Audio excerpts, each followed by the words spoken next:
Then I ask unanimous consent to enter into a colloquy with my colleague from North Carolina, Senator Tillis. Without objection. Thank you. I'm pleased to come to the floor today with my friend and colleague, Senator Tillis. He and I have co-chaired the Senate NATO Observer Group. We've traveled together on a number of occasions, and we just came back on Tuesday from a very brief trip to Ukraine. We were joined by Senator Bennett, who was not able to join us right now. But I think it's important for us to come to the floor and to talk about what we saw and what we heard in Ukraine. It was incredibly powerful to travel to Ukraine, to see firsthand the situation on the ground there. And we visited a number of places during the day. We met with residents in downtown Kyiv who had lost their homes in the January 1st missile attack there, an attack that landed only about 2 blocks from the presidential palace.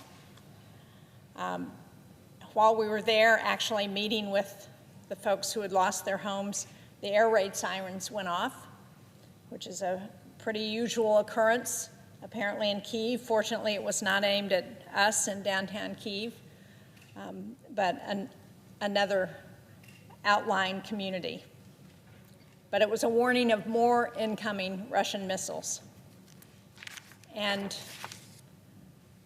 I've seen the reports in the last couple of days that say that Vladimir Putin wants peace, but I have to say I'm skeptical, because if he really wants peace, nothing is stopping him from calling off those missile and drone attacks that are not targeting just Ukraine's military, but that are targeting civilians throughout the country. They're damaging power stations that Ukrainians depend on for electricity for daily life. And in fact, we visited one of those power stations.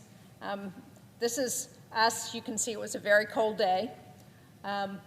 You can't see the power station in the background, but it was a unique design that had been done by the Ukrainians in a very short period of time with help from the United States to protect that site from Russian attacks. And in fact, they had just had, in late December, a missile that hit the side of the transfer station in ways that if they had not had the reinforcements, it would have taken down that station. But what's interesting is that not only have they figured out the design on the station, but they had what they call a mobile firing team that is 2 machine guns. You can just barely see one of them on the truck, and a radar, which is down here, sort of out of sight. Again, done with US dollars. And they were able to protect that transfer station and have those mobile firing teams at a number of sites around the country to protect their electricity grid. Because what we know and what we heard is that the Russians are trying to shut down their power grid because they want to freeze out the Ukrainians in this war. We also visited a children's hospital that was bombed in July. We visited with 2 teenagers, one young woman who was 16, who not only lost her mother in a Russian attack, but she'd lost her ability to walk. I think she'd had, Senator Tillis, about 16 operations at the point that we saw her, and they were pleased that they thought she was going to actually be able to walk again, thanks to the great care she got at the Amati Children's Hospital that the Russians bombed, deliberately targeted in July. But like so many Ukrainians, the young woman we met with hasn't given up. Her father sat by her side, surgery after surgery, and despite the odds, she is learning to walk again. She reflects, I think, the resilience, the perseverance that we witnessed every place we went, in every meeting that we had. Despite Russia's advantages in size and manpower, Ukrainians have not and will not give up. And we should not give up on them either.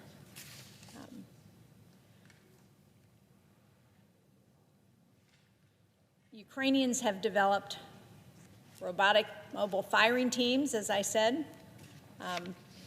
They have been able to make incredible innovations to fix damaged battlefield equipment. We had a chance on our way into Ukraine to go through Poland, where they're moving equipment into Ukraine, and where we saw the center where they have a group chat with people on the front lines to help them with instructions on how to fix the equipment in real time as it gets damaged. This not only saves time and money for the Ukrainians, but for us, it's an incredible learning opportunity for us as we think about what we need to do to support our own military. So the Ukrainians are sharing their battlefield innovations and insights.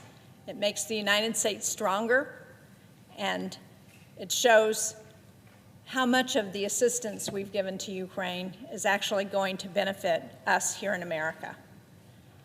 When the assistance was frozen in January, it had a major impact on the ground.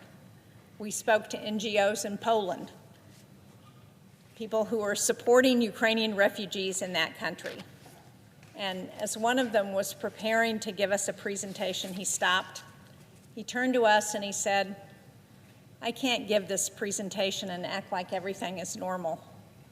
I thought he was one of the most impactful people we heard from. I don't know if you felt that way too, Senator Tillis. But he said that on January 24th, the U.S. Embassy told me to stop all work. He said I had to fire single Ukrainian mothers who escaped the war and now have no jobs and no way to feed their children. He had to stop psychosocial support services for those who are traumatized by the war. One girl they had been treating for self-harm is gone, and he doesn't know if she's alive or not. He was worried she might take her own life. Along with the stop work orders, the NGOs were told to remove all American flags. Think of that. American flags are coming down in Poland, one of the most pro-American countries that we can have. The people that we spoke to said that their trust has been broken. The decades of investments in these alliances that we've made were gone with just one phone call.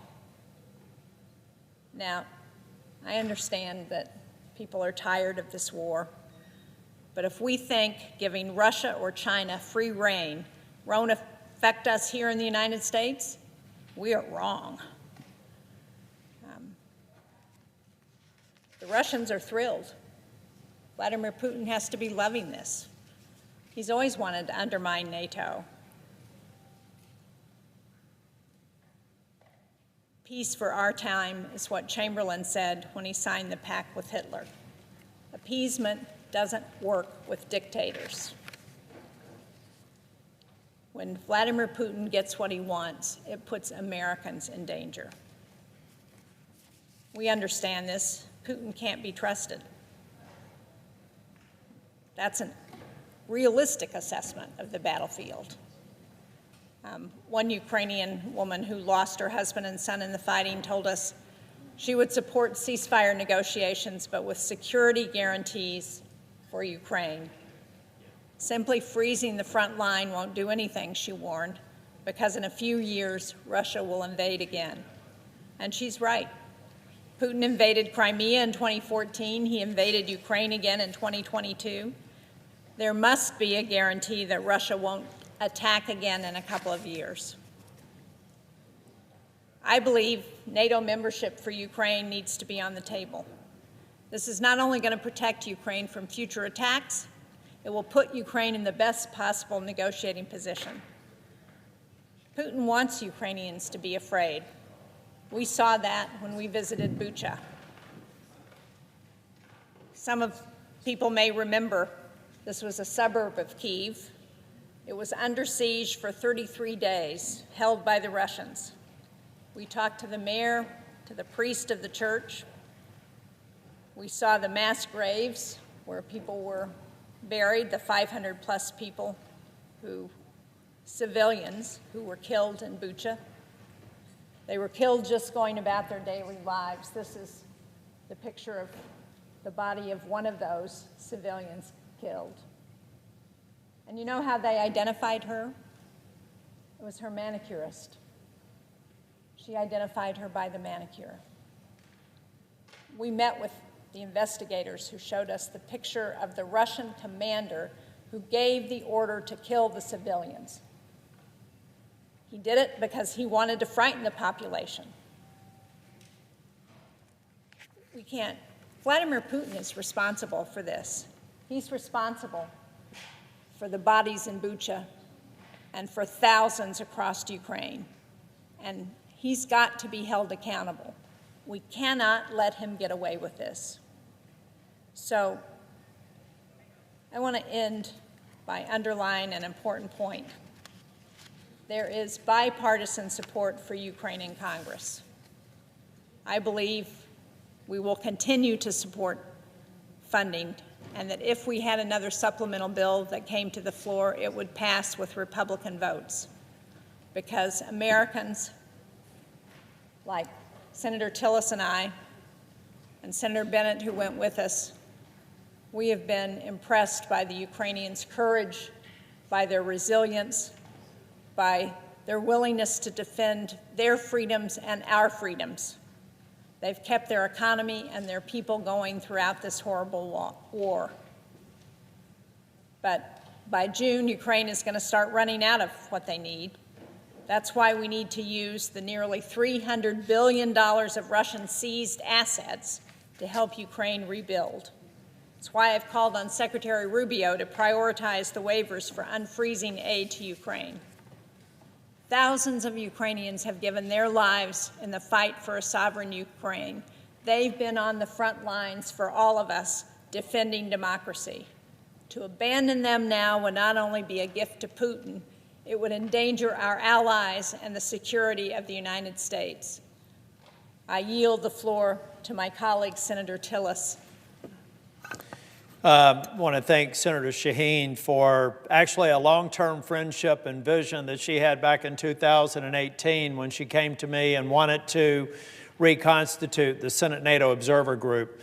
It could not have been a better time for us to pay more attention to this very important alliance.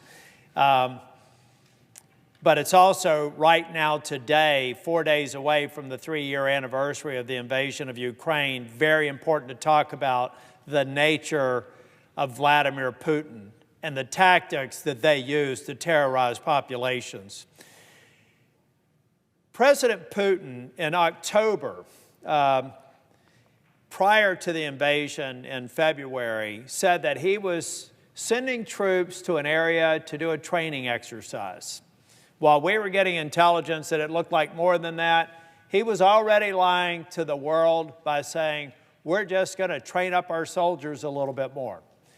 And then after the first part of the year, going into January, he said, well, we're doing the training exercise. It just coincidentally happens to be along the Ukrainian border, but it's just a training exercise. And then he creates any number of pretexts to then talk about how provocative Ukraine is, operating a democracy within their borders, and he creates the pretext for a special military operation, invading Ukraine, trying to finish what he started when he invaded Crimea back in 2014.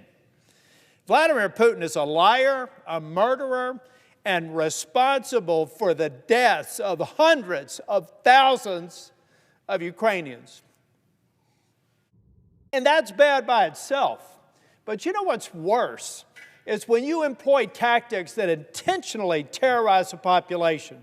Now, Senator Shaheen talked about the power grid. I was in that meeting. She was talking about, let's talk about systematically how this mind works, the mind of Vladimir Putin, the leadership of Russia. It's very cold in Ukraine. very, very cold in the wintertime. And they have tried to systematically deny them heat over the winter to freeze them out. They've had to spend millions of dollars hardening substations just to prevent families, hospitals, critical businesses, first responders from having power. That's how this man thinks. But that's not bad enough. Shortly after they invaded Ukraine and they got the surprise of their life that the Ukrainian people were willing to fight and die for their country, and they've done it in a way that Putin could not have possibly imagined. Putin should be embarrassed. A so-called world power got repulsed by what now is the largest army in Europe, standing army. It wasn't when the invasion occurred. And just with our help through materials, they've held off Russia for 3 years. Putin probably understood at some point that he wasn't going to be able to win it through conventional tactics, so what does he go to? Terrorist tactics. The same sort of tactics he uses in Africa with mercenaries, terrorizing populations, indiscriminately killing people. That is what Vladimir Putin does every single day, 24/7, 365 around the globe. But now let's get back to Ukraine. He decides to allow, under orders, Russian military to go into a community of about 200,000 people. That's roughly the size of the community I live in, North Carolina, just north of Charlotte. Imagine what they're doing. They are going through the city and indiscriminately, when somebody walks past them, shooting them, sometimes with .50 caliber weapons and tank armor, murdering them, stacking them up in mass graves. I went to this site. I saw it firsthand. This is how he's trying to win the war, because he can't win the hearts and minds of the Ukrainian people. He's destroyed the hopes and dreams of anybody that's lived in the Soviet era. And he wants that to reemerge. And he's willing to do anything, including terrorizing innocent civilians, to break their will. But thank God the Ukrainian people are the brave people that they are, because this hardened them. This made them go onto a battlefield and live in trenches 24 hours a day, repulsing the Russian invasion. There is no moral person on this planet who can consider Putin to have a legitimate reason to effect this sort of carnage. And I saw it firsthand. And I will never be able to forget it. And what the American people and the world population will never be able to forget either is the aftermath of appeasing Vladimir Putin. Ladies and gentlemen, China is already helping Russia. North Korea has sent thousands of troops, and North Korea don't really care about life. They've allowed 4,000 to 5,000 of their soldiers die on the battlefield within 6 weeks of getting on the ground. They are throwing body after body after body, trying to kill and break the will of the Ukrainian people. And it's just unacceptable. So look, I'm a Republican. I support President Trump, and I believe that most of his policies on national security are right. I believe his instincts are pretty good. But what I'm telling you, whoever believes that there is any space for Vladimir Putin in the future of a stable globe better go to Ukraine, they better go to Europe, they better invest the time to understand that this man is a cancer and the greatest threat to democracy in my lifetime. And it will be a cancer that spreads into the South China Sea, into Taiwan, and metastasizes across the globe.